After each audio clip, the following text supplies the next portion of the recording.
Hello mga Mayora! Samahan nyo kami ngayon at pupunta tayo ng ilog. Bigla-bigla naman kasi nag-a-announce ang PLDT na mawawalan daw ng internet. Kaya napagkasunduan na lang namin na maglalaban na lang kami sa ilog.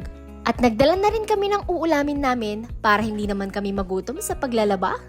At pagkadating na nga namin ay nagbaba na din kami ng mga gamit. Ewan ko ba naman sa mga batang to, dinala na lahat ata buong bahay namin.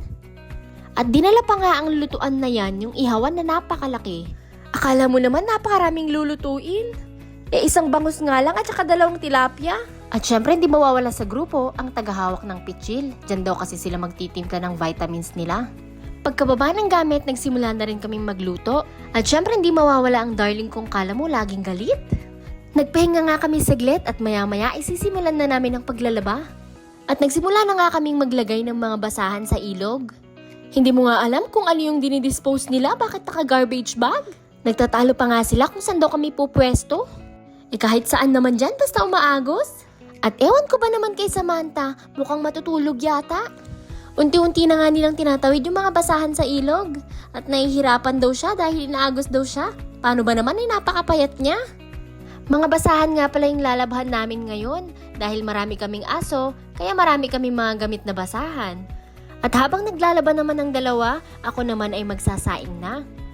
At pahirapan pang magpaapoy. Pero ang sarap lang balikan ng mga nakaraan. Yung magsasaing ka gamit ang kahoy. Ngayon kasi puro mga technology na. At ang dali na lang lahat ng bagay. At maswerte ka kapag alam mo itong mga trabaho na ganito dahil hindi ka na mahihirapan. Dahil kahit anong gawin mo o kahit saan ka mapunta, kaya mong mabuhay. At salamat na din sa mga magulang ko dahil tinuruan nila ako sa mga ganitong bagay. Napakasarap nga ang simpleng pamumuhay. Napakasarap nga lang talaga sa pakiramdam ng mga ganitong mga gawain. Yung ihaw-ihaw lang sa tabing ilog. At sa mga oras na nga ito, namumroblema na akong paano maluluto yung kanin na yan. Tinulungan ko na nga din yung 2 girls para mas mapabilis ang trabaho. At nang matapos na nga kami, nagsimula na ako mag-prepare at nang makakain na kami, kumuha na lang din kami ng dahon ng saging sa gilid at nang hindi na kami magdala ng mga plato. Mas masaya pa din talaga pag ganito. Tapos nga kaming kumain ay nagsiligo na din kami. Napakaganda nga talaga ng ilog at napakapayapa. Ang sarap lang magmuni-muni dito. Yung tipong maririnig mo lang ay yung agos ng tubig at huni ng mga ibon. Napakasarap talagang mamuhay sa probinsya.